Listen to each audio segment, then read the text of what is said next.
personne. C'est ta présence qui nous fait du bien, ô Éternel. C'est ta présence qui nous change.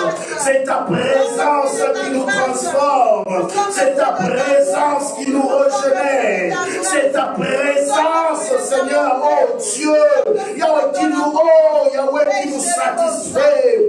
Père, en ce jour, une seule chose que nous désirons, Yahweh Seigneur, c'est nous imprégner de ta sainte présence, c'est nous imprégner de ta gloire. Oui, viens satisfaire le cœur encore de ton peuple à cause de ta présence, car il n'y a nulle part ailleurs où nous voulons rester, si ce n'est dans ta présence. Il n'y a nulle part ailleurs où nous voulons nous abandonner, si ce n'est dans ta présence. Ta présence est tout ce qu'il y a de plus précieux pour nous. Ta présence est tout ce qu'il y a de plus important pour nous. Ta présence est tout ce qu'il y a d'excellent pour nous. Yahweh, nous ouvrons nos cœurs en ce jour. Viens, ô Dieu, saturer encore, Seigneur, de ta sainteté. Viens saturer ce lieu de ta présence. Viens saturer ce lieu de ta gloire. Mon âme a soif de toi, ô Dieu. Mon âme a soif de toi, Seigneur. Il n'y a rien que je désire plus que ta présence. Il n'y a rien que je réclame plus que ta présence. Il n'y a rien que je désire voir plus que ta présence. Yahweh, mon Dieu, écoute les cris de mon cœur, Seigneur. Et Yahweh, entends mon âme te parler. Seigneur, je désire ta présence. Je désire ta présence. Je désire ta présence. Je sais que tu es là, oh Dieu, en ce jour. Viens, Seigneur, oh Dieu, Yahweh, manifester encore la gloire de ta présence au milieu de nous, Yahweh. Viens encore manifester la gloire de ta présence, telle que nous sommes, oh Dieu, ici en présentiel et connectés en ligne.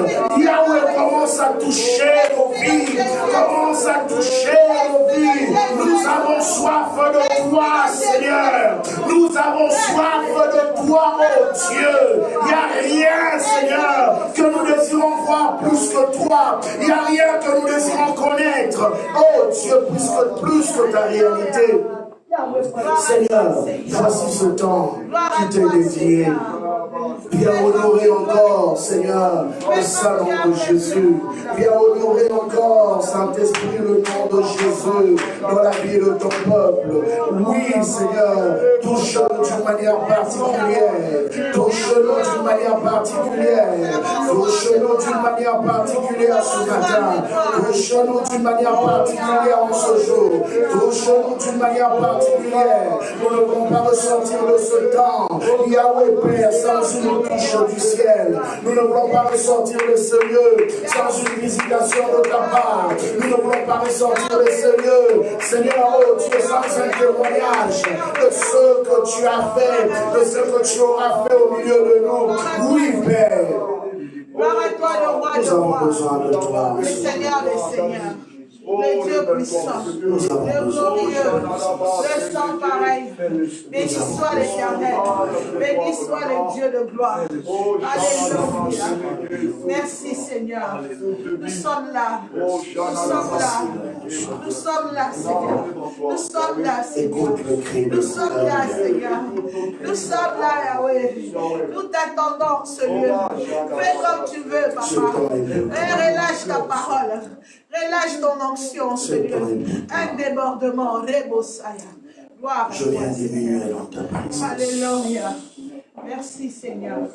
Merci pour ta grâce. Merci pour cette grâce. Merci pour cette grâce. Merci pour cette grâce. Que l'homme disparaisse, Jésus, et que toi seul apparaisse. Qu'on ne me voie pas moi, mais qu'on te voie toi.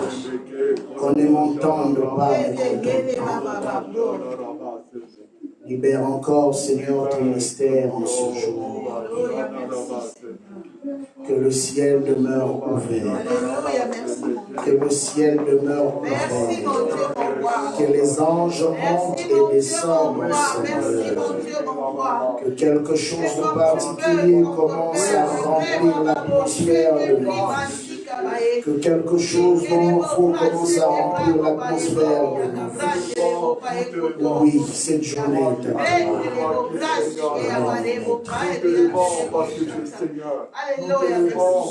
C'est ainsi que nous t'avons prié. Au nom de Jésus. Amen. Est-ce qu'on peut acclamer le Seigneur?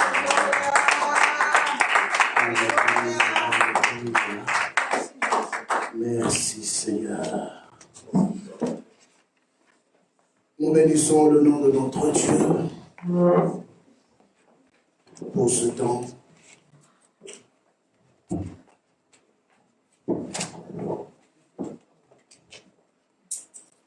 Ce matin, je sais encore que le Seigneur qui est présent au milieu de nous va nous faire du bien.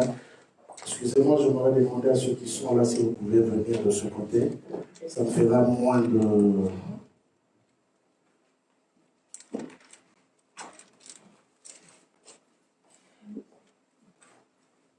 Alors nous allons rapidement prendre la parole du Seigneur. Je salue aussi ceux qui nous suivent en ligne. Comme nous savons depuis un temps, nous nous habituons avec le service en ligne. Alors, que le Seigneur vous bénisse pour vous qui êtes connectés et continuez à partager aussi la vidéo pour permettre à ceux qui ne se sont pas encore connectés de pouvoir se connecter et de passer ce moment avec nous. Alors, depuis 4 semaines, nous sommes en train de parler de la conquête territoriale. Et le Seigneur a eu, par sa grâce, à dealer avec nous en nous parlant spécifiquement par rapport à son plan nous concernant l'œuvre du Seigneur, concernant le peuple de Dieu. Et nous comprenons qu'il est impossible que Dieu t'appelle ou que Dieu t'envoie sans te donner en possession les territoires dans lesquels il t'a envoyé. Donc, s'il t'a convié à aller à un endroit particulier, ça veut dire que Dieu aussi, dans sa vision de choses, dans son plan, Dieu te voit comme étant le propriétaire de ce territoire dans lequel il t'envoie. Alors, nous avons expliqué plusieurs éléments importants à comprendre que tu ne peux pas posséder la chose que tu ne vois pas d'abord. Il y a des dimensions dans la vie qu'on ne peut atteindre que par rapport à ce que nous voyons. Voilà pourquoi plusieurs fois le Seigneur pose des questions à tous ceux qu'il appelait. Ou encore le Seigneur les incitait à élever leur niveau de vision. Et je me rappellerai toujours quand Dieu appelle Jérémie. Jérémie était un jeune homme. Il lui pose une question. Que vois-tu? Pourquoi Dieu posait la question? Cependant que Dieu savait que Jérémie était en train de voir quelque chose. Mais Dieu vient encore lui poser la question, que vois-tu? C'était simplement dans l'objectif de s'assurer que Jérémie voyait la même chose que lui. Parce que tu ne peux pas recevoir de Dieu ce que tu ne vois pas, selon lui. Parce que dans la vie, nous voyons plusieurs choses. Nous voyons les choses qui nous entourent. Nous voyons les choses que tout le monde nous voit. Nous voyons aussi les choses que notre passé a imprégnées dans notre esprit. Et c'est cela qui forge, au fait, la personnalité de ce que nous sommes. Mais quand Dieu te prend du milieu de la foule, l'objectif de Dieu, l'objectif premier, c'est de t'enlever toutes les fausses visions. J'appelle ça les fausses visions. Parce que toute vision qui n'est pas de Dieu est une fausse vision.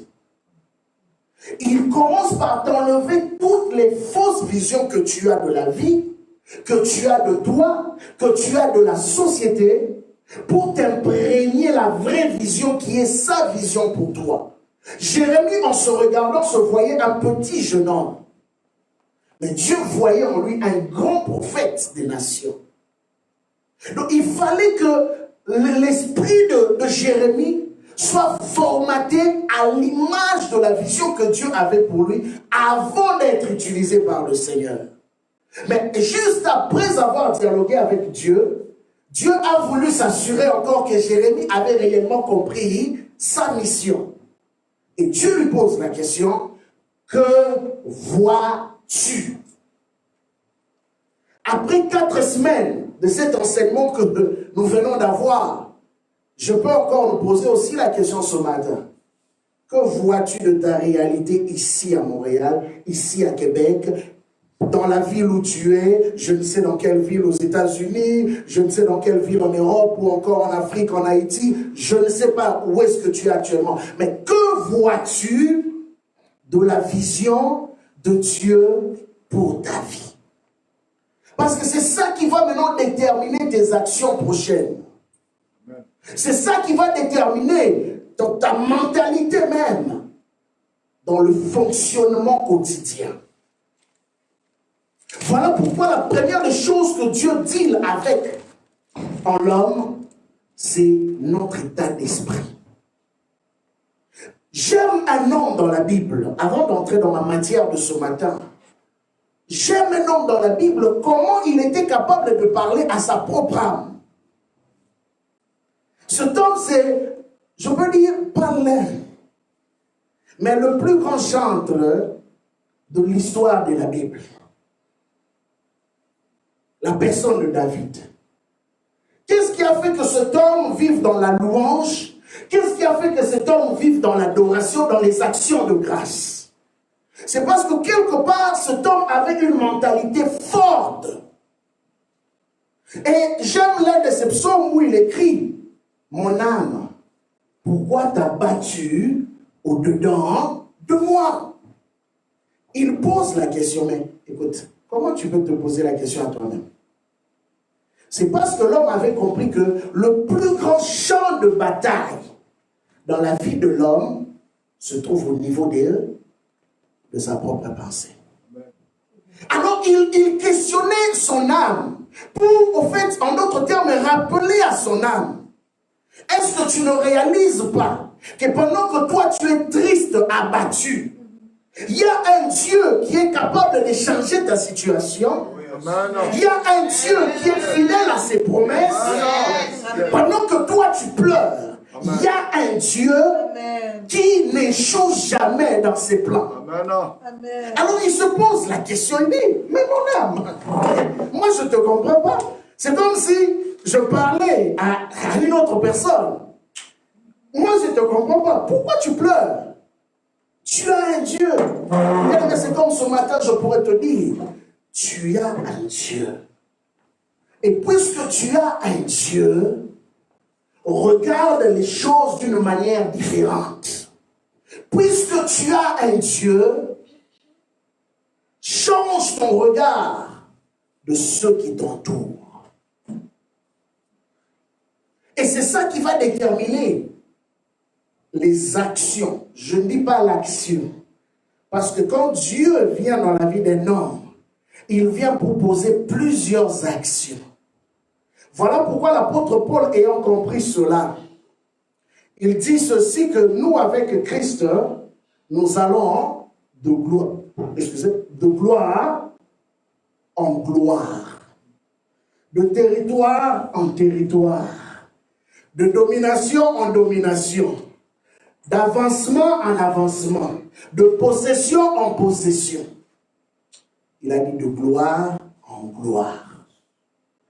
Et Paul avait compris cela parce que Paul, c'est le premier apôtre qui a eu à faire face à, je peux dire, à la conquête des territoires que les Juifs n'aimaient pas trop fréquenter. Parce qu'en réalité, bien que le Juif fût un peuple nomade,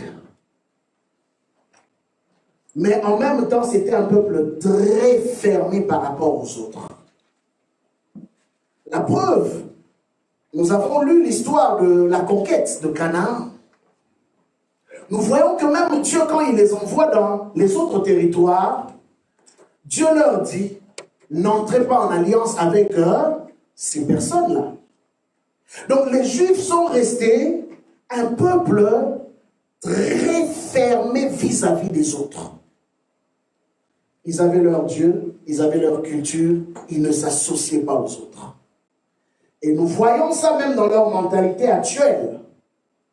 Quand ils sont dans une ville, dans un pays, ils font leurs choses à part.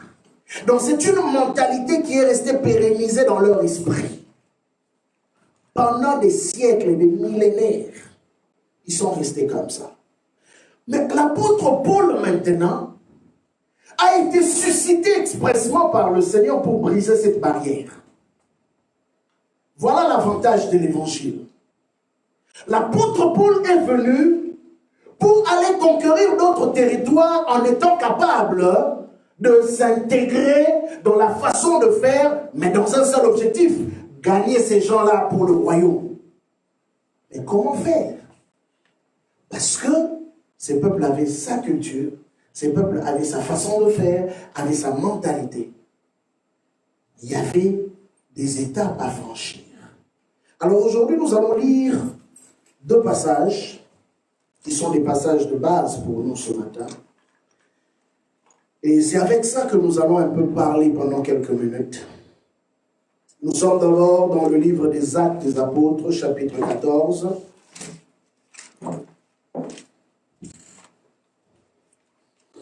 Nous lirons du 8e jusqu'au 19e verset.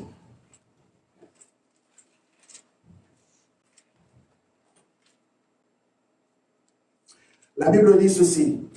À Lystre, se tenant assis un homme impotent de pied, boiteux de naissance, et qui n'avait jamais marché. J'aimerais vraiment qu'on puisse souligner cette partie-là. Oh, il avait fait un accident, il est devenu boiteux. Non. La Bible dit qu'il est né impotent. Donc ses muscles n'arrivaient jamais à se tenir fermes depuis sa naissance. Il écoutait parler Paul. Et Paul, fixant le regard sur lui, voyant qu'il avait la foi pour être guéri. Bien aimé, comprenez aujourd'hui que la Bible dit, la foi vient de ce qu'on entend. Une parole qui démontrait la divinité du Seigneur Jésus-Christ, l'œuvre de la croix, le salut en Jésus-Christ, a suscité en cet homme une foi. Un homme qui avait toujours reçu le négatif depuis qu'il est né. Allez-y comprendre. Quelqu'un me dira peut-être que oh, moi j'ai vécu dans des situations tellement compliquées depuis que je suis enfant. Cet homme est l'exemple concret d'un homme qui n'a jamais connu quelque chose de positif, qui n'a jamais connu quelque chose de bien. Il n'a jamais connu quelque chose qui pouvait lui faire sourire. Depuis qu'il est né, il était impotent. Il n'a jamais marché. Mais regardez le bon côté de l'évangile. Qu'est-ce que l'évangile a été capable de créer dans son esprit? À force d'écouter la parole de Dieu, la Bible dit que cet homme a commencé à avoir la foi pour être guéri. En d'autres termes, là je reviens à ce que je disais au début. Cet homme avait maintenant une vision différente de lui-même. La parole de Dieu a créé dans son esprit une vision de la guérison. Bien aimé, il y a des miracles que tu ne vivras pas aussi longtemps que dans ton esprit, tu ne commences pas par accueillir ou recevoir la vision de Dieu par rapport à la chose que tu veux voir Dieu faire dans ta vie. Cet homme a commencé à croire à la guérison. Mais personne jusque-là ne lui avait dit qu'il pouvait être guéri.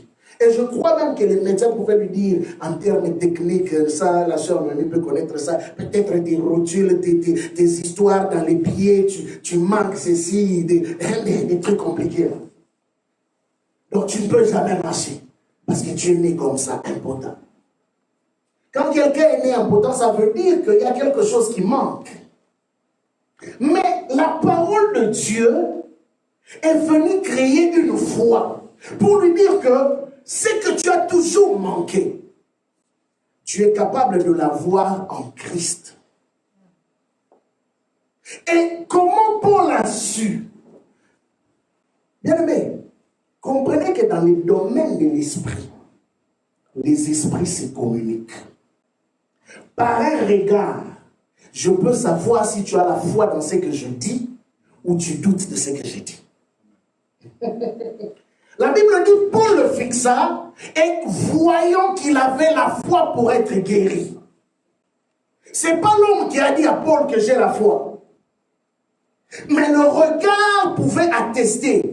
Dans le domaine de l'esprit, ils se sont communiqués et Paul a compris que cet homme était prêt pour la guérison. La Bible dit, dit une voix forte, lève-toi droit sur tes pieds. Ah, Paul, il fallait avoir une foi folle pour arriver à faire une telle déclaration devant une telle situation. Il a dit, lève-toi droit. Paul savait qu'il n'était pas droit. Paul savait que cet homme ne pouvait pas se tenir droit. Mais il lui donne l'ordre.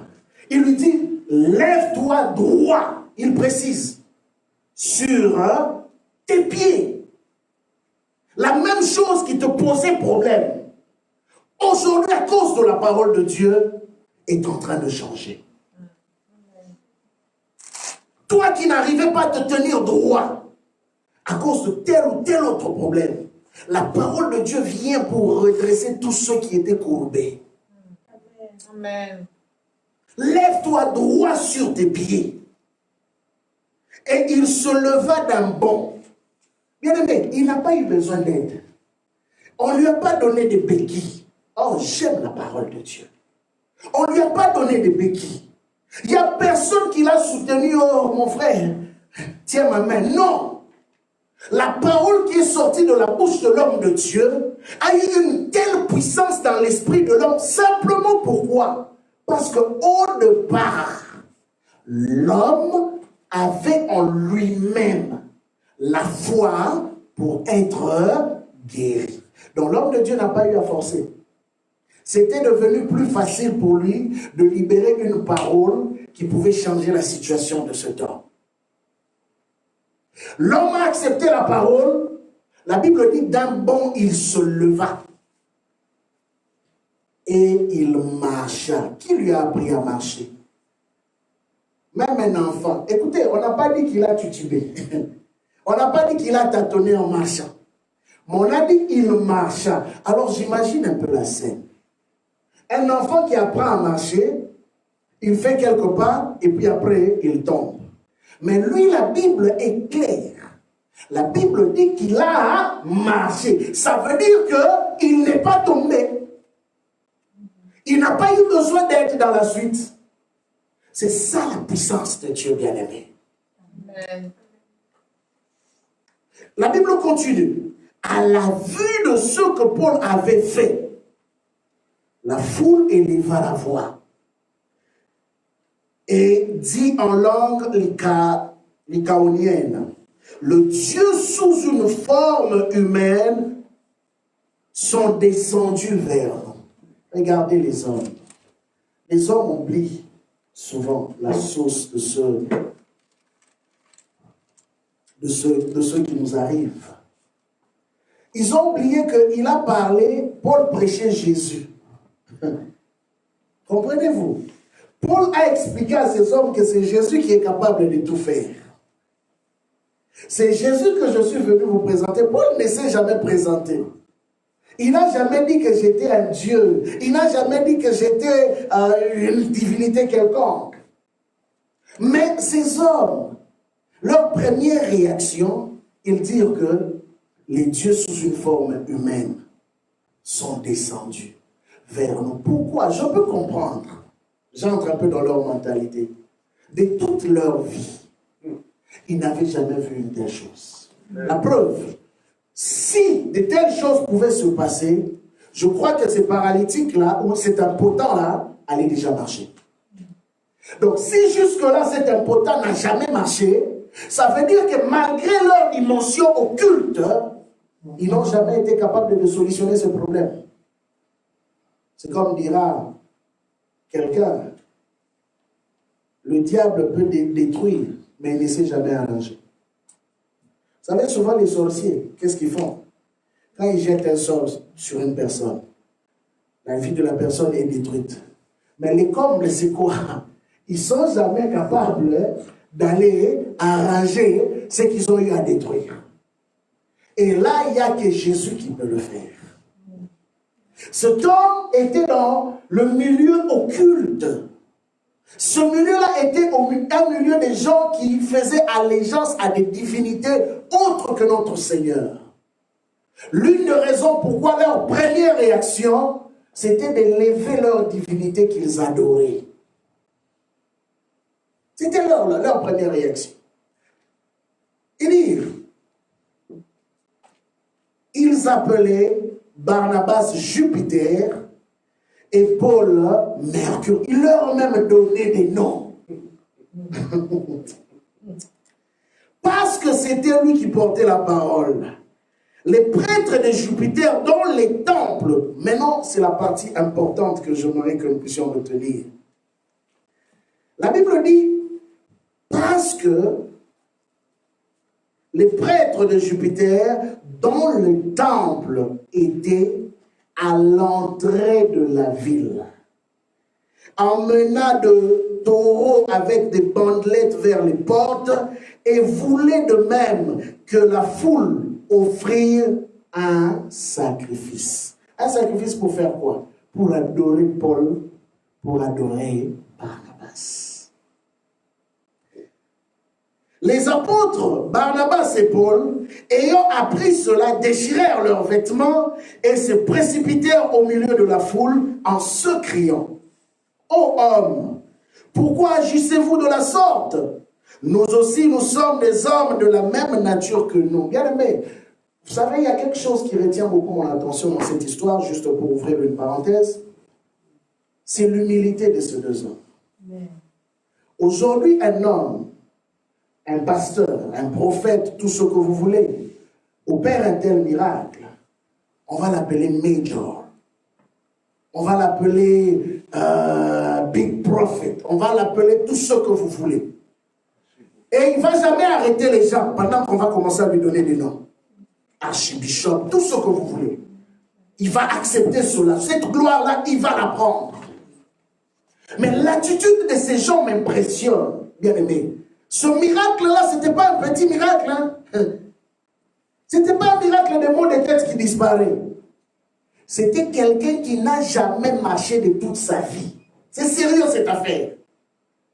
Mais on vient pour louer ces hommes, au point même de les adorer. Ces hommes disent, non, nous sommes comme vous. Amen. Nous sommes comme vous, bien-aimés. Ne commencez pas à nous adorer. On ne mérite même pas cela. Nous ne sommes que des simples instruments. Et c'est l'enseignement de Jésus qu'il avait donné aux apôtres. Après que vous ayez fait tout ce que je vous appelle à faire, vous direz que nous ne sommes que des simples serviteurs. Effacez-vous pour laisser la place à Dieu. Bien, mais un homme qui apprend à s'effacer, comme je dis, c'est une parenthèse que j'ouvre, pour laisser la place à Dieu, Dieu l'emmènera de gloire en gloire. Vous savez pourquoi il y a une dimension de miracle que les gens n'arrivent plus à voir, ou certaines personnes ne voient plus? Parce que dans ce que Dieu a eu à faire dans leur vie, peut-être qu'eux pensaient que c'était les plus grands miracles. Peut-être que ce n'était juste que les débuts des grands miracles qui allaient venir. Mais le fait qu'ils se sont élevés dans la dimension de Dieu, le fait qu'ils ont commencé à aimer cette gloire, qu'on parle d'eux, qu'on les acclame, qu'on leur donne des noms comme vous voulez, ce que Dieu pouvait faire après, c'est d'arrêter. Parce que même Dieu se dit, lui il risque d'avoir le cœur de Satan, de vouloir avoir mon trône. Alors il vaut mieux l'arrêter maintenant. Or, il y avait plus grand pour toi. Mais parce que ton cœur s'est élevé, la gloire à venir s'est arrêtée. Mais ces hommes avaient tellement une humilité au point de comprendre que, en dépit de tout ce que Dieu peut faire avec nous, la gloire doit leur venir. Ils ont dit, nous sommes des hommes comme vous, de la même nature que vous, et vous apportons une bonne nouvelle. Nous vous exhortons à renoncer à ces choses vaines pour vous tourner vers le Dieu vivant, qui a fait le ciel, la terre, la mer et tous ceux qui s'y trouvent. Car Dieu, dans les âges passés, a laissé toutes les nations suivre leur propre voie. Quoiqu'il n'ait cessé de rendre témoignage de ce qu'il est, en faisant du bien, en vous dispersant du ciel, en vous dispersant du ciel le pluie et les saisons fertiles, en vous donnant la nourriture avec abondance et en remplissant vos cœurs de joie. À peine purent-ils, par ces paroles, empêcher la foule de leur offrir un sacrifice. Mais regardez maintenant ce qui arrive. La même foule à qui on venait de prêcher. La même foule qui a vu le miracle de Dieu. La même foule qui a entendu ces belles paroles. Mais regardez la suite, la Bible dit. Alors survinrent d'Antioche et d'Icône des Juifs qui gagnèrent la foule. Aussi facilement, on gagne leur cœur comme ça. Et qui, après avoir lapidé Paul, écoutez bien, il n'a rien fait de mal. Il vous a aidé d'ailleurs dans un problème que vous avez toujours eu, un problème de société. Un homme impotent qui devait dépendre des autres hommes, il vous a aidé à vous libérer de lui, à le rendre autonome. Mais c'est lui qui est devenu les problèmes. Ils ont lapidé Paul, le traînèrent hors de la ville, pensant qu'il était mort. C'est quand même intéressant comme histoire. Ce matin, je veux parler des forteresses. Dans la vie, tu vas rencontrer toutes sortes de personnes. Dans la vie, tu vas rencontrer toutes sortes d'endroits. Et ce qui est surprenant, il arrive que tu peux faire tellement des choses en bien auprès d'une personne, auprès d'une ville, auprès d'une famille. Mais souvent, tu vas te rendre compte que il y a un langage qui dit souvent, je ne sais pas comment le dire en français. En tout cas, c'est dans ma langue. Hein? Bon, je vais essayer d'interpréter. On dit, le mot merci, on le donne aux chiens. Vous comprenez un peu? Bon, je ne sais pas comment transposer ça, moi, mais c'est dans ce sens-là. Pour dire ceci, un homme comme toi te fait du bien, mais tu préfères dire merci aux chiens, qui ne représentent pratiquement rien pour toi. En d'autres termes, ça veut simplement démontrer l'ingratitude des hommes. Et d'où vient cette ingratitude des hommes? Pourquoi les hommes peuvent être autant méchants? Pourquoi les hommes peuvent être autant ingrats vis-à-vis de tous les bienfaits qu'on leur fait? Ce n'était pas la faute de Paul, ce n'était pas la faute de Barnabas. Mais il y avait une mentalité qui régissait au sein de cette ville. Il y avait un esprit qui gouvernait au sein de cette ville, qui faisait que ce peuple ne pouvait que se comporter comme cela. Vous comprenez un peu? Jésus vient, le bon Jésus, le Seigneur de Seigneurs, rempli d'onction. Mais malgré cela, on dit, tuez-le, délivrez Barabbas. Ah. Le même Jésus qui a été là, qui vous a guéri, qui vous a délivré, qui vous a donné du pain. Mais c'était quoi le problème? C'est parce que dans l'atmosphère qui régnait, au-dessus de ce peuple était une atmosphère de ténèbres. C'est ce qui faisait que ce peuple avait des yeux, mais ils ne pouvaient pas voir. Selon la prophétie d'Ésaïe, ils avaient des oreilles, mais ils ne pouvaient pas entendre. Malgré toute la bonne nouvelle que Jésus a eu à prêcher durant 3 ans. Mais ces hommes ne comprenaient que dalle. Ce n'était pas leur faute. C'était l'atmosphère de l'esprit qui régnait sur eux.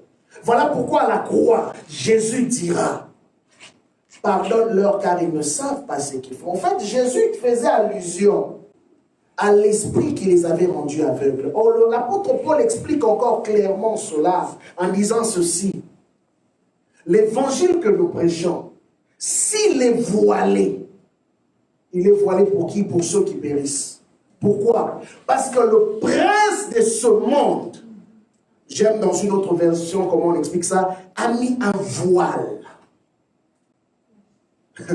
Un voile. Bien aimé, cet homme impotent a reçu la guérison simplement en écoutant la bonne nouvelle de Jésus-Christ. Une fois, écoutez bien, une fois. Mais comment tu peux m'expliquer qu'il y a des gens qui ont accès à tous les ministères possibles? Le ministère des archibishops, le ministère des bishops, le ministère des apôtres, le ministère des prophètes, le ministère des pasteurs, le ministère de Facebook, le ministère de quoi encore? Instagram? Quoi encore? Georges, aide-moi. Le ministère YouTube? Il a accès à tous ces ministères-là, où on lui parle de la parole de Dieu jour et nuit. Mais son cœur ne change pas. Son cœur est toujours fermé par rapport à la parole de Dieu.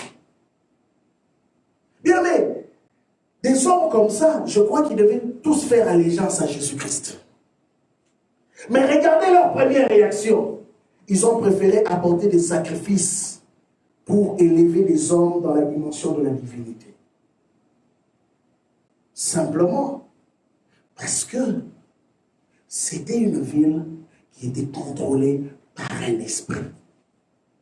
Chose importante encore à retenir dans ce texte, pendant que je lisais cela, ce qui a retenu mon attention, c'est le verset 13. La Bible dit que à l'entrée de la ville, il y avait un temple. À l'entrée de la ville.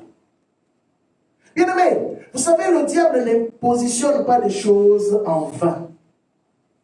Tous ceux qu'on place dans les villes, telles que nous sommes là, sont stratégiques.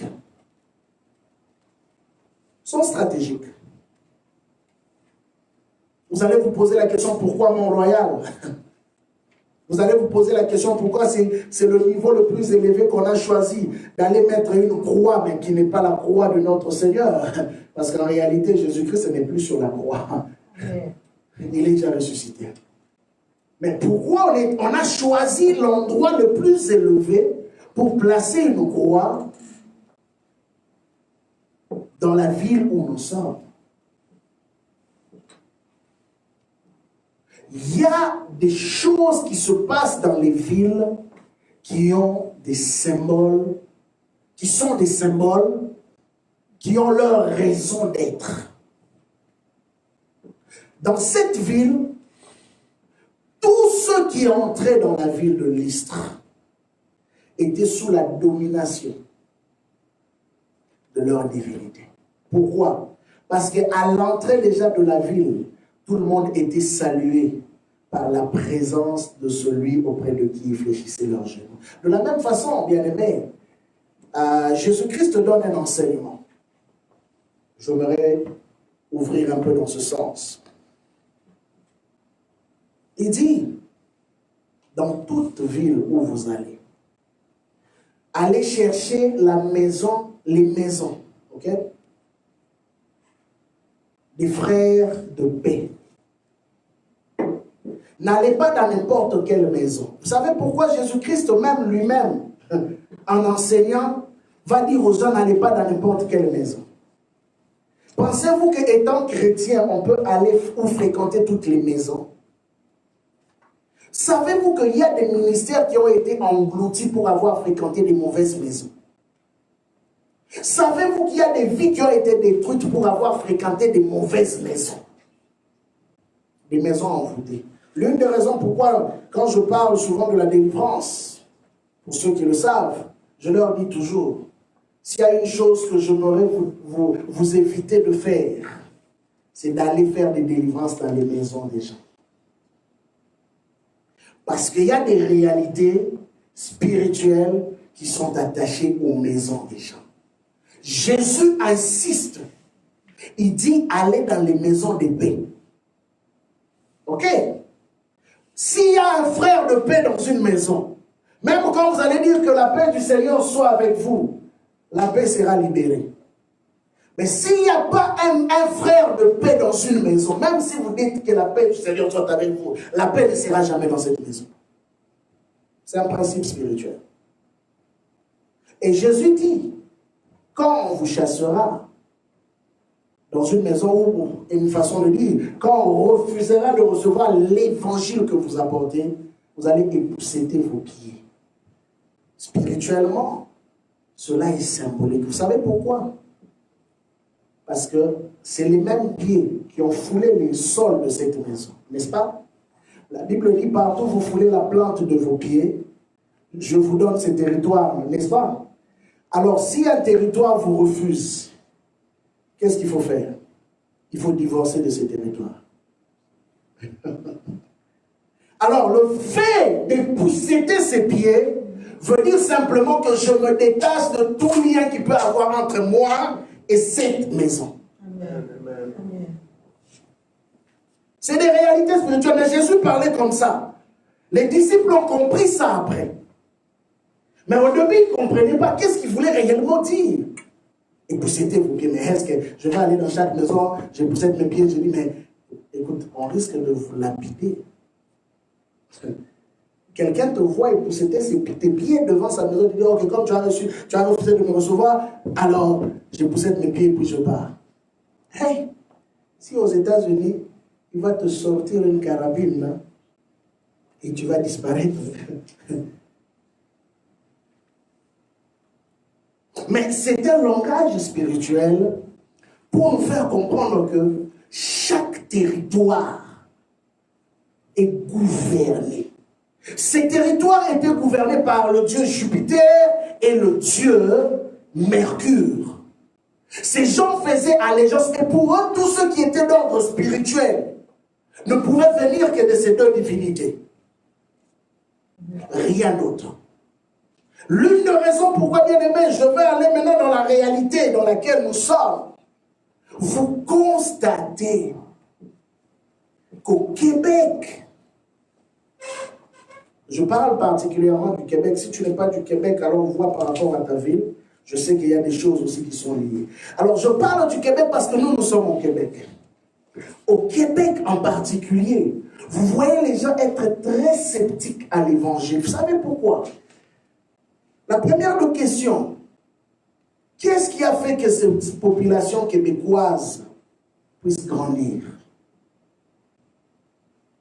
C'est important de comprendre la réalité de cette ville pour être capable d'apporter l'évangile et de prier par rapport aux réalités spirituelles qui sont liées à notre ville ou encore à notre province.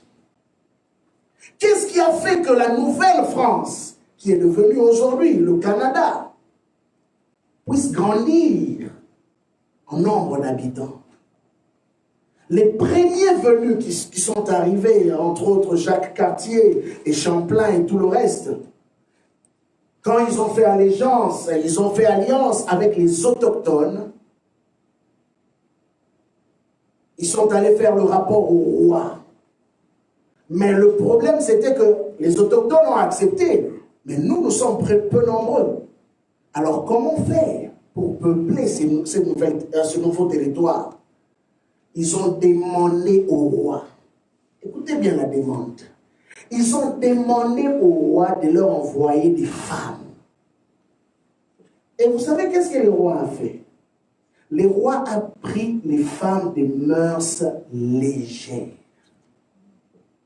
les prostituées, toutes les femmes des rues là. On a ramassé là-bas en France et on les a balancées pour venir les déposer ici au Québec. Donc c'est comme si on a pris excusez-moi, une façon de parler, tout ce qui avait de mal, on est venu déposer comme cadeau pour multiplier le Québec et le Canada, la Nouvelle-France à l'époque. Et cela s'est passé ainsi. Alors, comme eux, ils étaient soumis aussi à la religion catholique, nous connaissons aussi l'histoire. Il y a eu aussi d'autres abus venant des prêtres par rapport à ces femmes, sachant déjà que c'était des personnes de mœurs légères. Ils ont commencé à prendre ces femmes, à avoir même des enfants, et c'était de là qu'est partie toute la révolte, qui est aujourd'hui le reflet même de leur comportement. Ils ont rejeté tout ce qui était valeur morale, ils ont rejeté tout ce qui était religion, ils ont rejeté tout ce qui était institution venant de Dieu, parce que pour eux, cela était lié à la religion qu'on voulait nous imposer. C'est devenu une histoire où le mariage ne disait plus rien. C'est la seule province où nous verrons que dans un pays développé, où il y a des institutions, où on s'en fout du mariage pour atteindre des postes élevés. On s'en fout, éperdu. Ça ne représente d'ailleurs rien pour eux. Il y a même certains qui nous dirigent, qui nous connaissent. Aux États-Unis, par exemple, on t'impose qu'avant de briguer des postes d'autorité, tu dois être marié. Mais ici, ce n'est pas le cas. Pourquoi? Tout est parti de la base de l'histoire. D'où est-ce que nous sommes partis? Voilà pourquoi aujourd'hui, bien-aimés, nous vivons dans une société pratiquement libre. Des fois, les gens ne comprennent pas pourquoi ces gens sont comme ça. Mais non, le sang qui coule en eux est un sang qui ressort des antivaleurs, s'il faut le dire. Entre autres, les premiers habitants qui étaient les autochtones qui ont quitté l'Inde pour venir ici, quand ils sont venus prendre ces territoires en possession, ils ont fait allégeance à des divinités. C'est là qu'ils ont fait beaucoup de sacrifices humains. Tout ce que nous connaissons comme le Mohawk et les Inuits et tout le reste. Ils ont fait beaucoup de sacrifices humains. Associé à cela, toute l'immoralité qui est venue après, c'est ça que nous voyons aujourd'hui comme comportement de la population dans laquelle nous sommes. Voilà pourquoi maintenant, bien-aimé, j'aimerais t'expliquer une vérité. Toi qui viens au nom de Dieu, au nom de la religion, dès lors que tu arrives sur ce territoire, tu deviens la cible première. Pourquoi tu deviens la cible première? Parce que l'esprit qui est établi, gouverné et régné ici, est un esprit d'indépendance. Est un esprit qui n'aime pas les règles.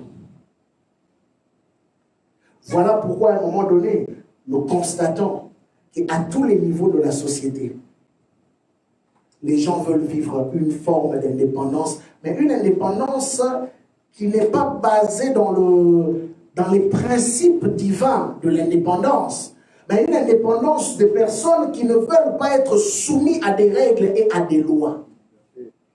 Une liberté ou fait un libertinage, s'il faut le dire. Et c'est là le problème de notre société. Nous voyons cet esprit même commencer à visiter. Les gens ne comprenaient pas pourquoi les églises qui viennent s'établir dans la ville connaissent des problèmes. Ou à un moment donné, les pasteurs font face à une forme de rébellion. Ils ne comprenaient pas pourquoi.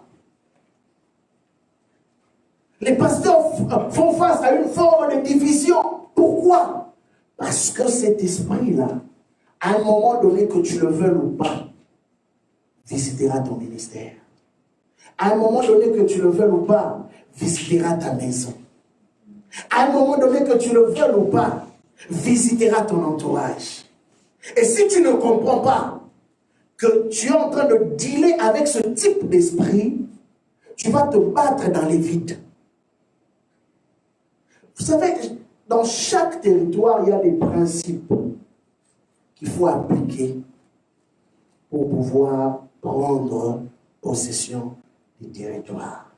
La parole de Dieu est une. Dieu a dit, je t'envoie, je te donne ce territoire. Mais regardez qu'à chaque territoire où le peuple d'Israël arrivait, ils avaient toujours des choses qu'ils devaient faire par rapport à ces territoires donnés. Je prends un exemple. Les choses qui se passent à Montréal, par exemple, ok?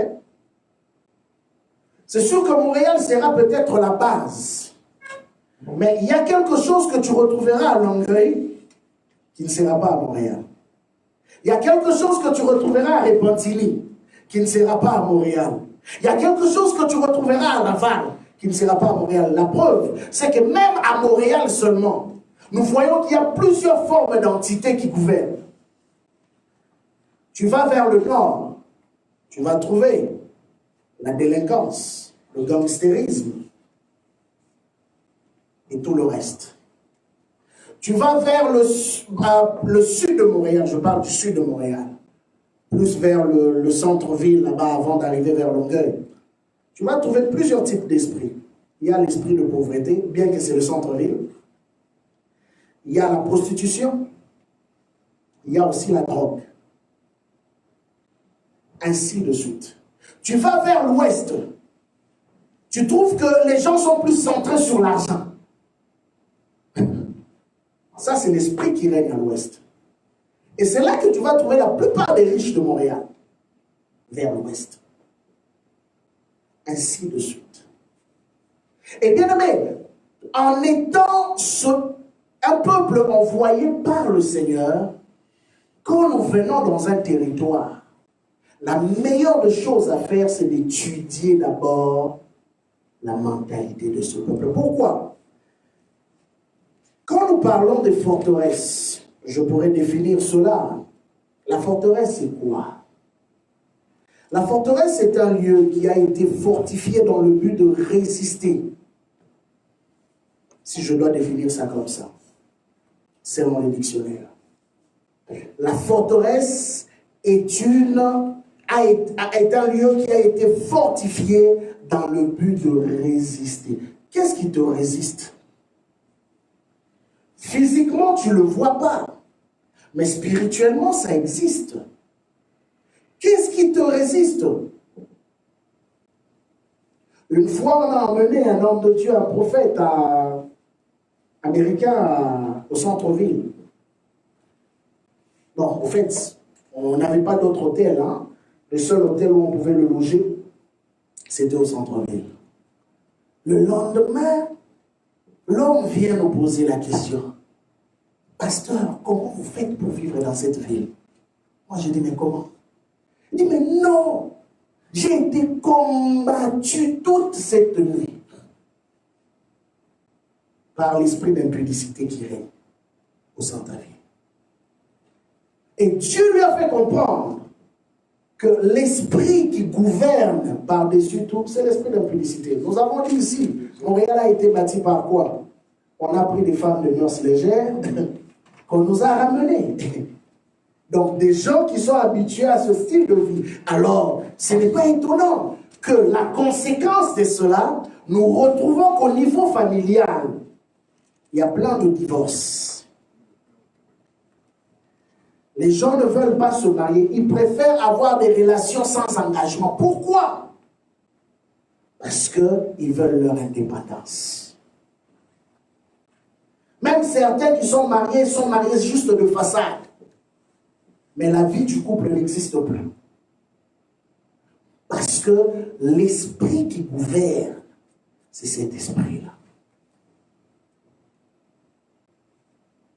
Et Église du Seigneur, ça, j'aimerais vraiment nous interpeller. Je racontais encore l'histoire hier quand on était dans la prière avec les dirigeants. J'ai vu des églises dans cette ville qui ont bougé la ville. On allait dans les activités. Les activités étaient vraiment, tu sens la présence de Dieu. Le monde était là. La main de Dieu agissait. J'ai vu ça dans cette ville. On ne restait pas un mois sans activité dans cette ville. Si vous vous rappelez. Mais où sont parties toutes ces activités? Où sont parties toutes ces églises? Ne vous posez-vous pas la question, pourquoi ces églises se sont-elles vidées? Pourquoi? Bien aimé, vous savez, dans toute chose que Dieu nous donne, il y a aussi la sagesse pour conserver la chose. Et Jacques nous enseigne en nous disant que si quelqu'un manque de la sagesse, qu'il la demande à Dieu. Le problème de la vie, ce ne sont pas la multiplication des activités que nous faisons. Le problème de la vie, c'est de savoir cibler l'homme fort qui gouverne soit dans un secteur, soit dans la ville, pour être capable de connaître une percée. Beaucoup ne connaissent pas de percée dans cette ville. Avec une bonne moralité. La bonne moralité ne suffit pas. Les choses spirituelles, ce n'est pas juste d'avoir une bonne moralité. Il faut être spirituel. Et dans la spiritualité, ça prend la puissance. Tu peux avoir des bonnes valeurs comme tu veux. Ça ne changera pas un esprit mauvais. Il restera mauvais. Amen. Amen. Comprenons que pour conquérir des villes, ça prend l'autorité divine. Et l'autorité divine est exercée par rapport à un rôle à jouer dans un domaine particulier. Et c'est important de connaître le domaine particulier dans lequel Dieu t'appelle à opérer. Beaucoup ont exercé dans le sens général. Dieu m'a envoyé à Montréal, je vais aller faire le ministère à Montréal, je travaille dans une église. Mais cela ne suffit pas, bien-aimé. Est-ce que tu connais très bien Montréal? Est-ce que tu connais les esprits qui travaillent à Montréal? Parce que si tu ne connais pas les esprits qui travaillent à Montréal, je t'annonce une bonne. Ils te visiteront. Et le jour où ils vont te visiter, si tu n'es pas bien armé, sois-en sûr, c'est une bataille déjà perdue d'avance. Et tu vas te poser la question après, mais Seigneur, comment se fait-il que les gens sont si incrédules à Montréal? Non, le problème, ce n'est pas l'incrédulité des gens de Montréal. Le problème, c'est le discernement des envoyés de Dieu. Vous savez, même Moïse, sachant que Canaan appartenait à Israël, ok? Mais Moïse, avant d'entrer là-bas, il s'est assuré qu'on aille d'abord espionner et explorer. C'est très important. Il s'est assuré qu'on aille espionner. Et vous savez, quand dans l'espionnage, qu'est-ce qu'ils ont constaté? Ils ont vu le comportement du peuple. Or, aujourd'hui, si je dois le traduire comme ça, le domaine du renseignement dans l'Église se trouve dans les esprits des intercesseurs. Ce sont les intercesseurs qui vont chercher les informations spirituelles d'une ville. Si dans une église on ne prie pas assez, bien aimé, si dans une maison on ne prie pas assez, soyez-en sûrs, à un moment donné l'ennemi surprendra. Il faudrait avoir une équipe de renseignement. Des gens qui ont l'œil prophétique, qui ont les oreilles prophétiques, pour écouter ce qui se passe en esprit, pour voir ce qui se passe en esprit. C'est pourquoi Moïse a dit, choisissez des hommes, des princes. Ils n'ont pas choisi n'importe qui. Ils étaient au nombre de 12. Imaginez-vous, sur un nombre de plus de millions de personnes, on va choisir seulement 12 personnes. 12. Et c'est ces 12-là, quand vous suivez bien leurs caractéristiques, la Bible dit qu'ils étaient comme les princes de peuple. Dans chaque tribu, on devait choisir une personne. Cela veut dire quoi? Chaque tribu aujourd'hui peut représenter chaque maison. Tel que nous sommes dans cette église, dans chaque maison, il doit y avoir un prince. Il doit y avoir une princesse. Cela veut dire quoi?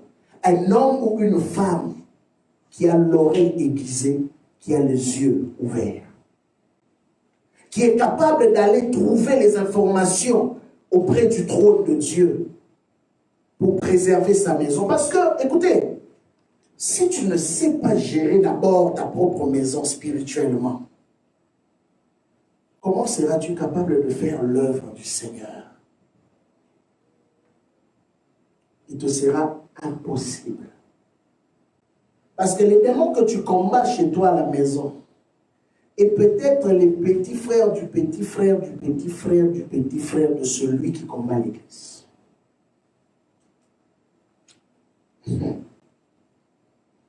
Comprenez-moi? Quand nous venons à l'église, ça veut dire que chaque personne emmène son combat. Chaque démon qui combat chaque famille. L'une des raisons pourquoi certaines personnes ne comprennent pas pourquoi les pasteurs sont très combattus. Ça, j'aimerais le dire.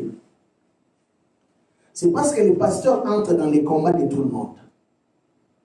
Le fait simplement de fléchir ses genoux, prier pour telle famille, tu entres dans les combats de toutes ces personnes. Voilà pourquoi nous avons besoin des intercesseurs qui ont l'œil pour voir et les oreilles pour entendre. Moïse s'est choisi 12. Mais écoutez, même parmi les 12, il n'y avait que 2 qui étaient lucides. Allez-y comprendre. Dans toute une église, toute une équipe d'intercession, juste 2 personnes qui sont lucides. 2. Les autres voient la situation, les autres voient la réalité, mais cela était assez spirituel pour se fier aux promesses de Dieu. Bien, mais le combat que nous livrons, ce n'est pas du n'importe quoi. J'ai réalisé que des fois, quand nous voyons des hommes tomber, des familles être détruites, avant, les gens se précipitaient pour parler, mais qu'est-ce qui se passe? Eh bien, aimé, savez-vous le niveau du combat qu'il y a dans ce territoire? Pensez-vous que tous ceux qui sont tombés ont voulu tomber? Pensez-vous que tous ceux qui ont connu le problème ont voulu cela? Il suffit d'une seule distraction, je dis bien, une seule distraction pour que le diable frappe. Et quand le diable frappe, il frappe de telle manière à ce que tu ne puisses pas te relever. On dit ici, par définition, une forteresse est un lieu qui a été fortifié dans le but de résister. Donc imaginez-vous, quand je construis quelque chose dans le but de résister, donc je mets le paquet. Allez-y comprendre que le diable, quand il a érigé des forteresses, que ce soit des forteresses au niveau des familles, que ce soit des forteresses au niveau sociétal, que ce soit des forteresses au niveau religieux, au niveau politique, au niveau financier, il s'assure, quand il dit que toi là tu ne vas pas t'enrichir, il s'assure de mettre tout en œuvre pour que tu restes pauvre. Et vous savez comment? Il y a des gens qui travaillent comme des malades, mais qui ne voient jamais l'argent. Et si tu ne comprends pas que c'est déjà une forteresse dans ta vie que tu dois renverser, c'est un problème. Et à chaque fois que tu as l'argent, il y a tellement de problèmes qui tombent en même temps de nulle part. À telle enseigne que tout cet argent doit partir. Certains pensent que j'ai donné. Et Dieu se souviendra de moi. Bien aimé, vous savez, même dans le donner, il y a aussi des données qui n'ont rien à voir avec le cœur de Dieu. Il y a des données qui sont produits de ce qu'on appelle esprit de servitude. Savez-vous qu'il y a des personnes qui sont établies dans les familles juste pour travailler pour les autres? Il ne travaille pas pour eux. Lui-même ne s'enrichit pas, lui-même n'est pas heureux. Tout l'argent qu'il a, c'est juste pour régler les problèmes de la famille. Mais lui-même n'est pas heureux. Et si tu ne comprends pas qu'il y a des forteresses comme ça qu'il faut renverser, bien aimé, tu risques de rester esclave toute ta vie. À chaque fois que quelque chose tombe dans tes mains, un problème surgit de nulle part qui t'emmène à dépenser. C'est des types d'esprit peut-être qu'on verra prochainement. Mais j'ai mes 2 citations avant de conclure. J'ai mes 2 citations de 2 hommes qui ne sont même pas des chrétiens, qui n'étaient même pas des chrétiens, ils sont déjà morts. Mais ces citations parlent beaucoup.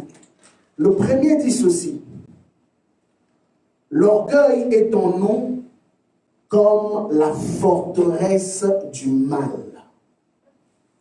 Victor Hugo, pour ceux qui se rappellent du cours de français et qui lisaient beaucoup de livres. À l'époque, moi, je ne lisais pas trop de livres. Je connaissais juste ces gens-là par de nom. Victor Hugo, c'est l'un des grands écrivains de l'époque. Il dit, l'orgueil est en nous comme la forteresse du mal.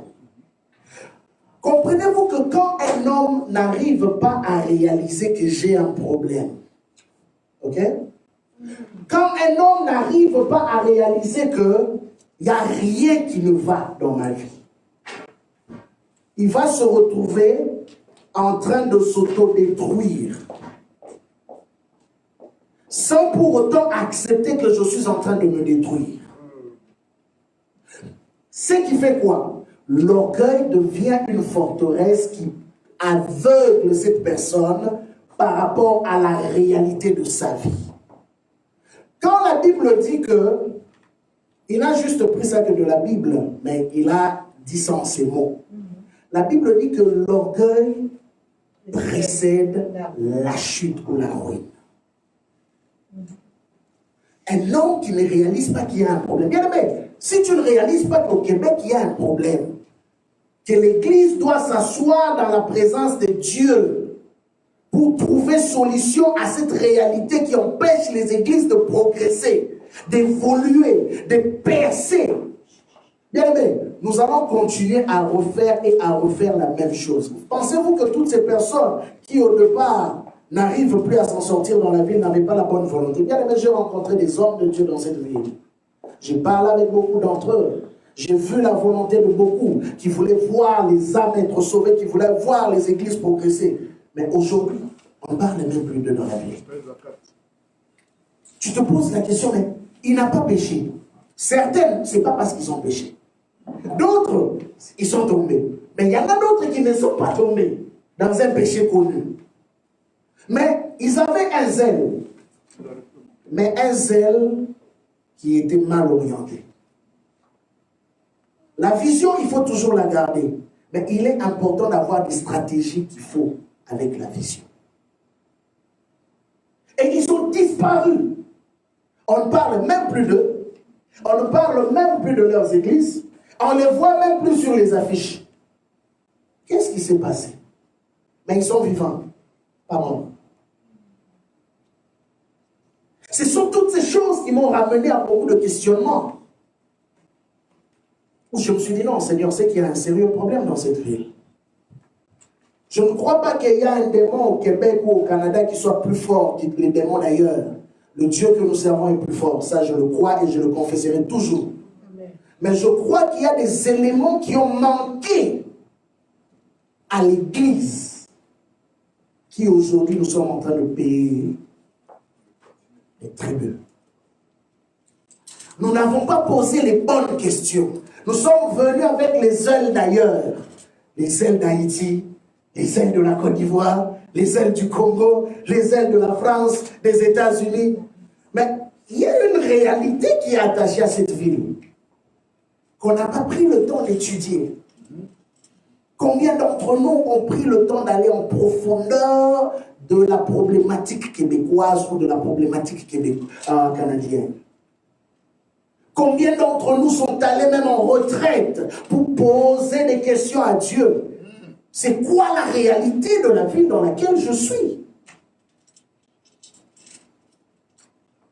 Parce qu'au-delà de l'information physique de ce que je viens de te dire là, il y a une information aussi spirituelle par rapport à ton secteur. Parce que, bien aimé, moi je ne peux pas comprendre.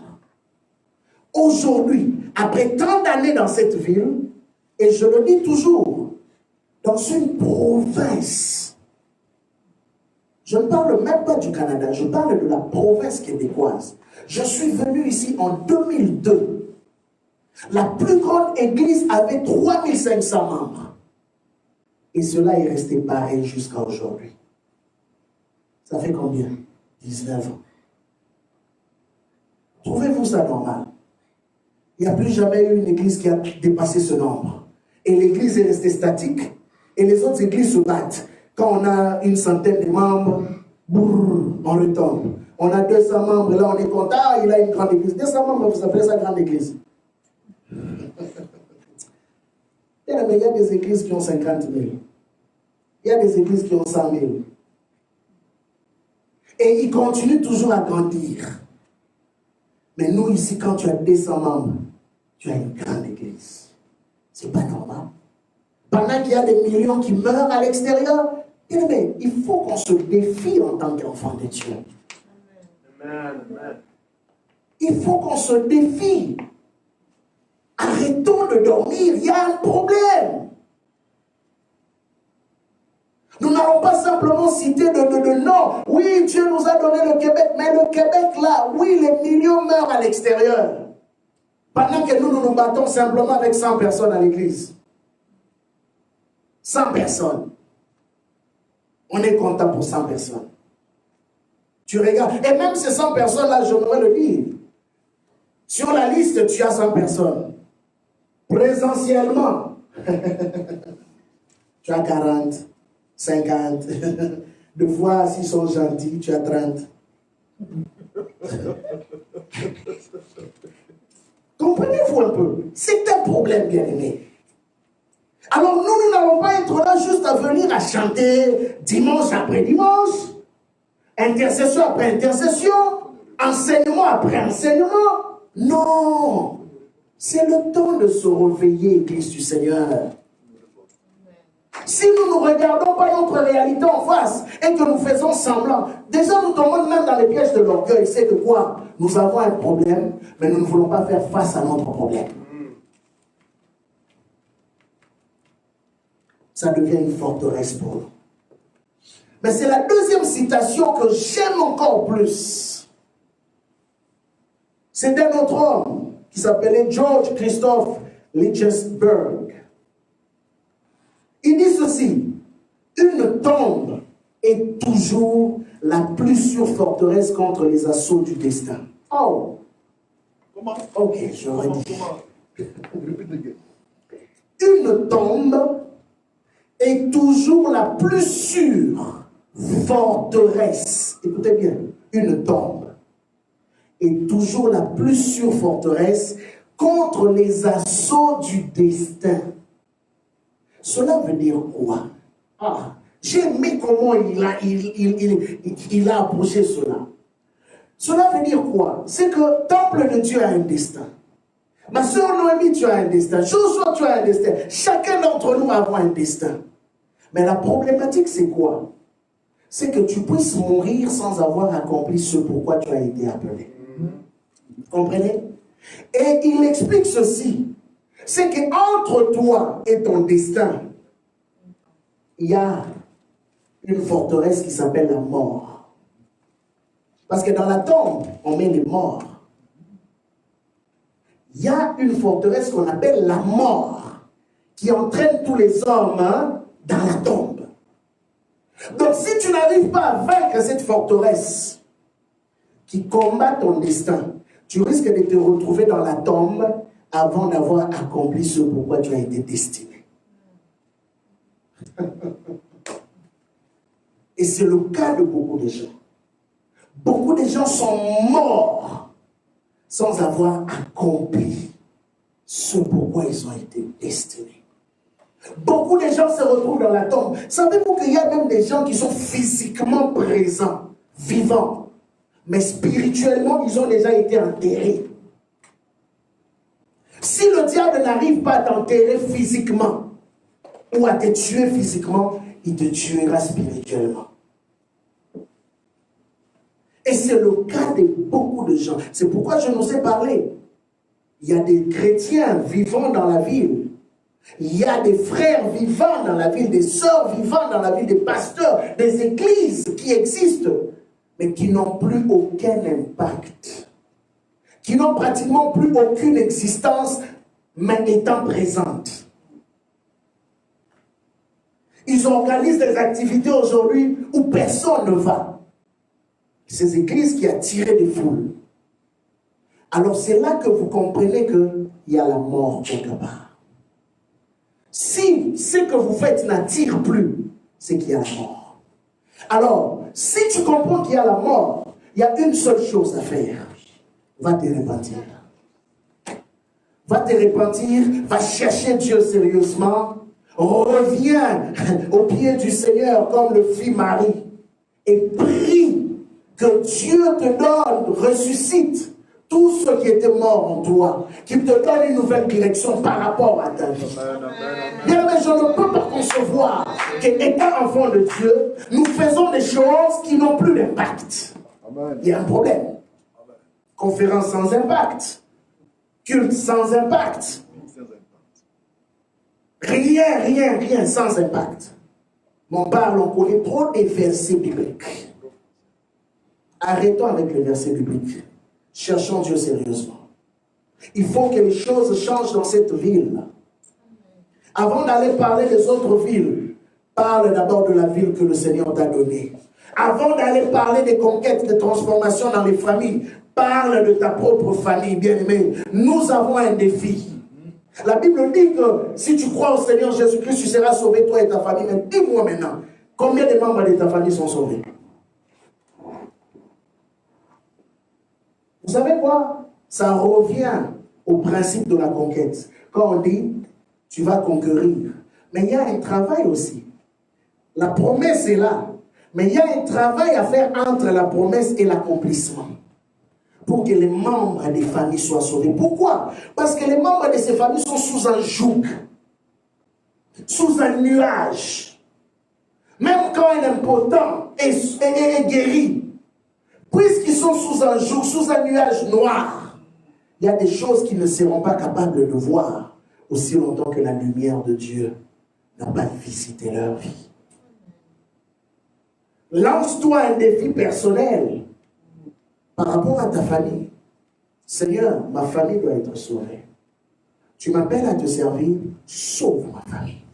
Tu m'appelles à te servir, sauve mon église. Tu m'appelles à te servir, sauve ma ville. Tu m'appelles à te servir, sauve mon pays.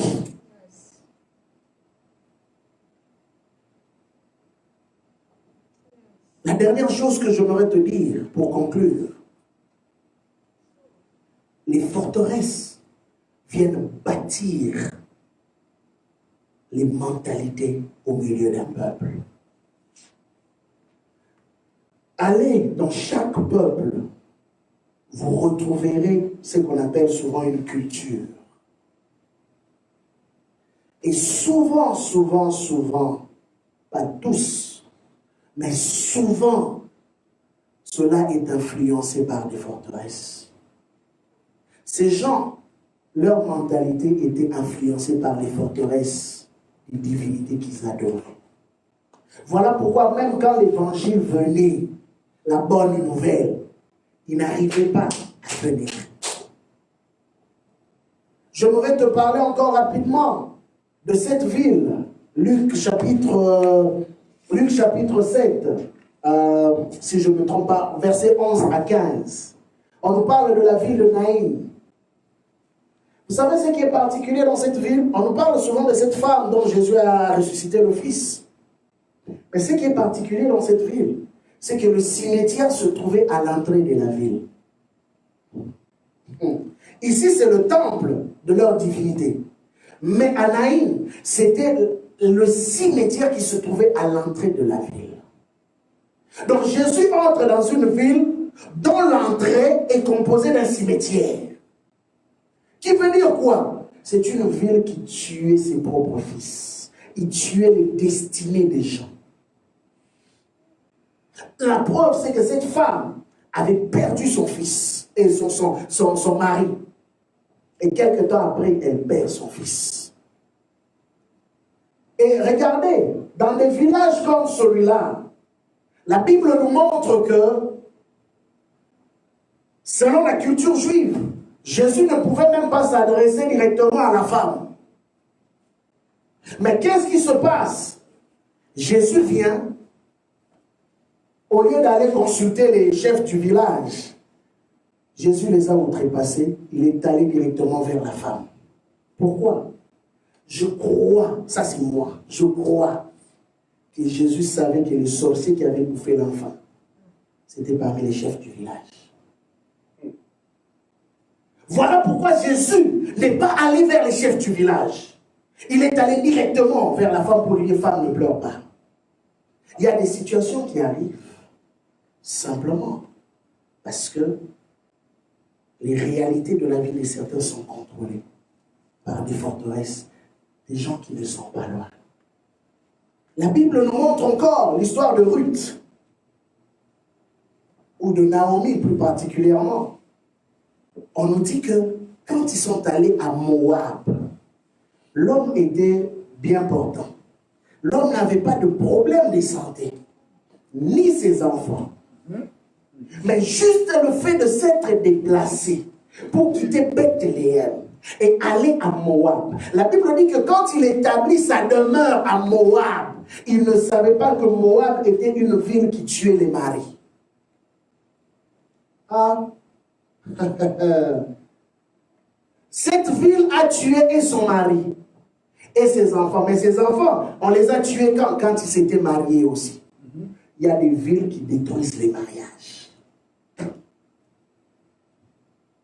Bien, mais si vous n'arrivez pas à comprendre cela, vous vivrez des combats qui vont vous dépasser. Vous allez prier à côté de ce que vous êtes supposé prier. Cette ville de Moab avait un problème avec le domaine du mariage. La preuve, quand Ruth a quitté pour aller vers Bethléem, quand elle s'est mariée, elle a eu des enfants. Mais à Moab, elle n'a pas eu d'enfants. À Moab, elle a perdu son mari. Il y a des villes qui combattent le mariage. Il y a des villes qui combattent les finances. Bien aimé, je suis allé dans un village, je dirais, où tu sens qu'il y a vraiment un esprit de pauvreté qui règne ici. Les papas habitent avec les enfants qui sont mariés, personne ne part de la maison. Tout le monde, il trouve ça, c'est un esprit de famille. Non, c'est un esprit de limitation, provenant de la pauvreté. Personne ne part, personne. Donc, vous imaginez que les enfants, donc, mettez les enfants, donc tout là-dedans. À un moment donné, quand je suis arrivé là-bas, j'ai établi un lieu de prière. Et c'est là que les vérités sur cette famille a commencé à sortir. Et je me rappelle encore d'un des témoignages que je nous ai raconté ici de l'une des filles de la maison de la famille qui perdait du sang d'une manière mystérieuse. On l'a emmenée à l'hôpital, mais chaque transfusion qu'on lui mettait, le sang disparaissait dans son corps parce qu'il y avait un démon. Et c'est quand on a prié que cela s'est arrêté. Il y avait encore une autre sœur. Elle, avant que je la rencontre, elle était païenne. Et je lui ai prêché l'évangile et là, accepté le Seigneur Jésus-Christ. Mais dans cette famille, il y avait un problème de mariage. Personne ne se mariait dans cette famille. Au fait, eux là, on pouvait les engrosser. Ils avaient des enfants, mais ils se mariaient jamais, jamais. Ça, c'était la malédiction qui régnait dans cette famille. Et un jour, pendant qu'on était en prière, le Seigneur est venu parler. Avant, c'est pourquoi quand je parle de l'esprit prophétique, c'est important. que l'esprit prophétique soit dans une église, dans une maison. Quand on a commencé à prier, le Seigneur est venu se révéler pour parler par rapport à son cas. C'est là qu'on a su qu'il y avait un problème de mariage dans cette famille. Mais tu regardes les jeunes filles, des très belles filles, mais personne ne se marie.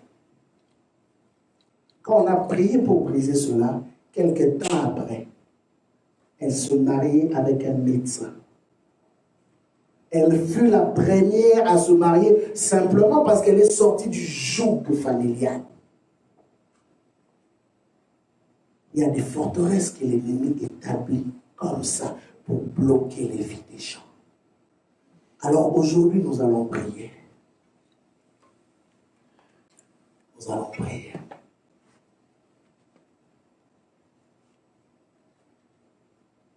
Montréal doit être sauvé. Nous avons dit Montréal pour Jésus. Montréal pour Jésus.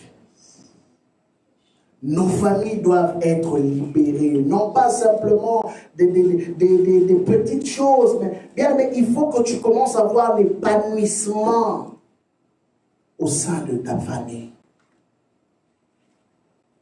Et ça, c'est un défi en tant qu'enfant de Dieu en cette saison particulière que nous voulons élever auprès du Seigneur. Tu vas prier avec moi. Tu vas élever ta voix de là où tu es. Tu vas commencer à prier. Tu vas renverser toute forme de forteresse dans n'importe quel domaine. Ça peut être forteresse au niveau de la santé. Oui, il y a des gens qui ont des maladies chroniques.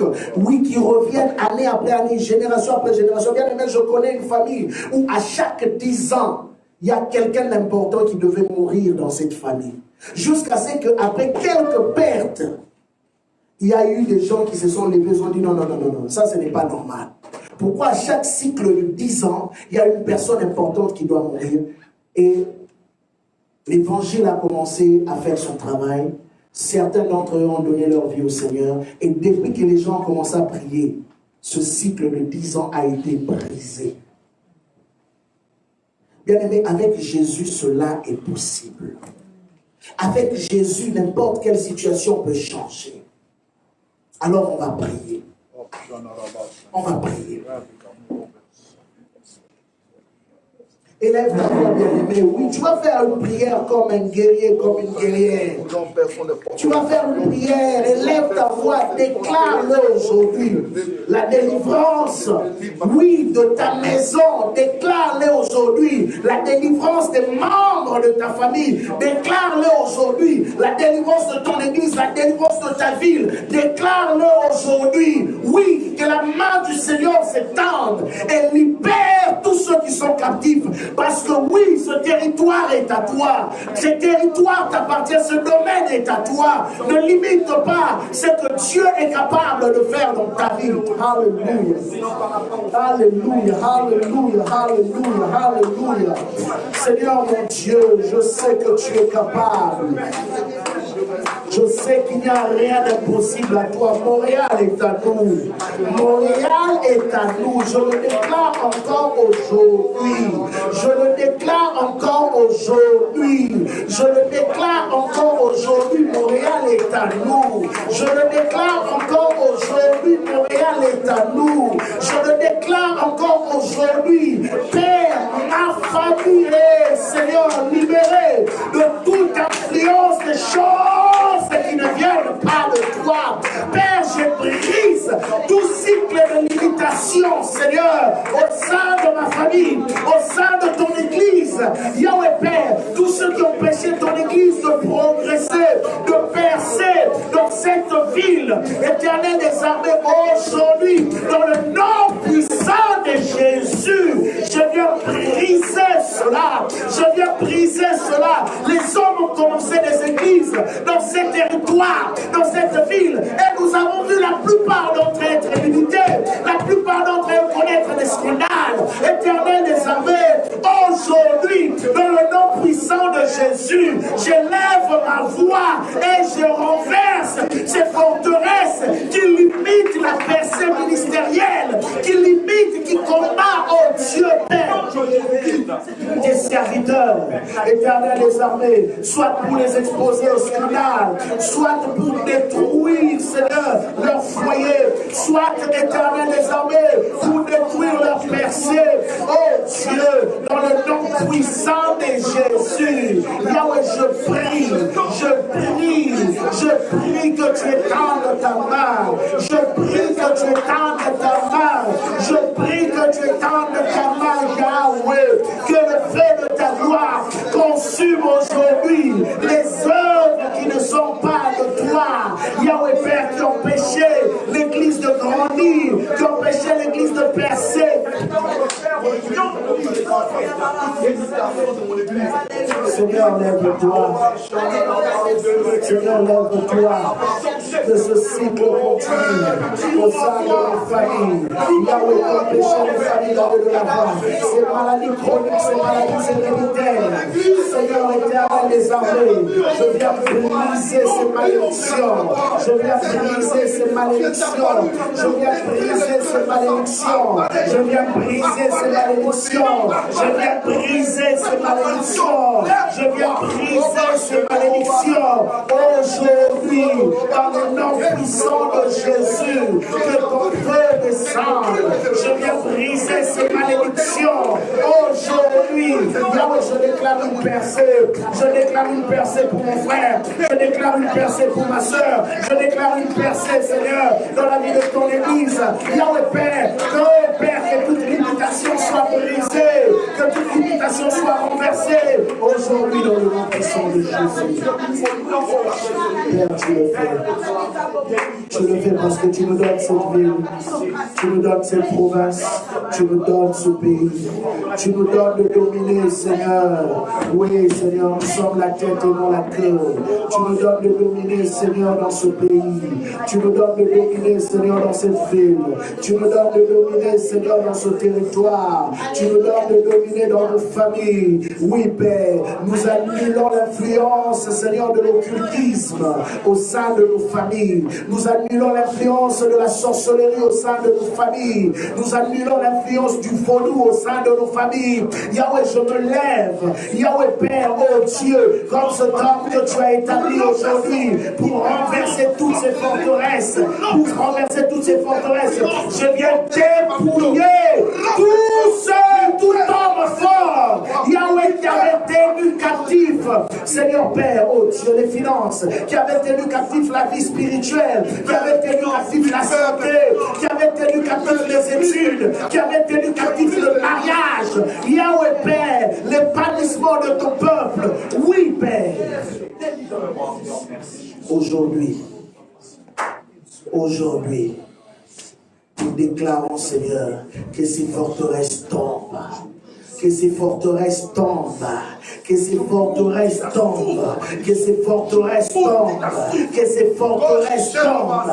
Yahweh, nous mettons le feu, nous mettons le feu, nous mettons le feu, nous mettons le feu, nous mettons le feu, nous mettons le feu et nous détruisons toute semence de l'ennemi, oh Dieu. Cassons les cercueils qui ont été mis dans les familles. Nous cassons ces cercueils. Je déclare la vie dans tous ceux qui étaient morts. Je déclare la vie dans tous ceux qui ne marchaient pas. Je déclare la vie dans tous ceux qui étaient bloqués. Je déclare la vie dans tous ceux qui, oh Dieu Père, n'arrivaient pas à connaître l'épanouissement. Saint-Esprit, tu le fais maintenant. Saint-Esprit, tu le fais maintenant. Saint-Esprit, tu le fais maintenant. Saint-Esprit, tu touches. Saint-Esprit, tu visites. Saint-Esprit, tu libères. Les chaînes sont en train de tomber. Les chaînes sont en train de tomber. Les chaînes sont en train de tomber. Les écailles sont en train de tomber maintenant. Au nom puissant de Jésus. Oui, plus de limitation dans la vie de ton peuple. Oui, plus de blocage dans la vie de ton peuple. Oui, plus de limitation dans l'église du Seigneur. Oui, Yahweh, tu le fais. Tu le fais, Seigneur. Merci pour la Tu le délivrance. fais, Seigneur. Merci, Seigneur. Au nom puissant de Jésus, que nous t'en remercions, prions du grâce. Amen. Est-ce que tu entends le Seigneur? Gloire à Jésus, que le Seigneur nous bénisse tous. Donc ceux qui nous suivent en ligne, comme d'habitude, je tiens toujours à rappeler à tous ceux qui nous suivent en ligne, n'oubliez pas, pour ceux qui sont dans la région canadienne, Montréal et les environs, vous pouvez envoyer vos dîmes et offrandes ou votre contribution pour soutenir le travail que nous faisons à l'email église.temple-de-dieu2009@gmail.com. Ou encore, si vous avez d'autres questions pour ceux qui sont à l'extérieur du Canada et qui voudraient aussi contribuer pour nous aider à faire avancer le travail que nous faisons, vous pouvez soit nous contacter directement par l'email noé.moboyayi@gmail.com ou encore le même email de l'Église. Que le Seigneur vous bénisse et passez une excellente journée.